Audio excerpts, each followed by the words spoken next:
Start. జిల్లా పరిషత్ ఉన్నత పాఠశాల చిట్యాల వనపర్తి జిల్లా గౌరవ ఇన్ఛార్జ్ ప్రధానోపాధ్యాయులు సంజీవయ్య సార్ గారు, ప్రేయర్ ఇన్ఛార్జి శేఖర్ సార్ గారు, నాతోటి ఉపాధ్యాయులు, ప్రియమైన విద్యార్థులకు చరిత్రలో ఈరోజు అంశం ఏమిటంటే, మనం ప్రతిరోజు నిత్యం ప్రార్థనలో పాడుకుంటుంటాం వందే మాతర గీతాన్ని రచించిన బంకిం చంద్ర చటర్జీ గారి జయంతి. ఈ బంకిం చంద్ర చటర్జీ గారు 1834 జూన్ 27న బెంగాల్ రాష్ట్రంలో పుట్టాడు. ఏప్రిల్ 8, 1894లో మరణించారు.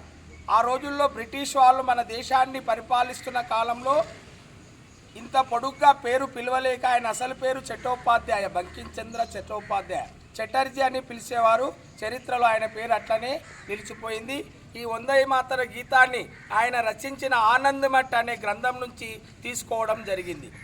ఈ గీతం ఆ రోజుల్లో భారత స్వాతంత్ర ఉద్యమంలో సమరశంకంగా గీతం అందరినీ ఉత్తేజపరిచింది. కనుక ఆ మహనీయుని స్ఫూర్తిని మనం ఆయన రాసిన గీతాన్ని, దేశభక్తిని పెంపొందించుకోవాలని తెలియజేస్తూ ముగిస్తున్నాను.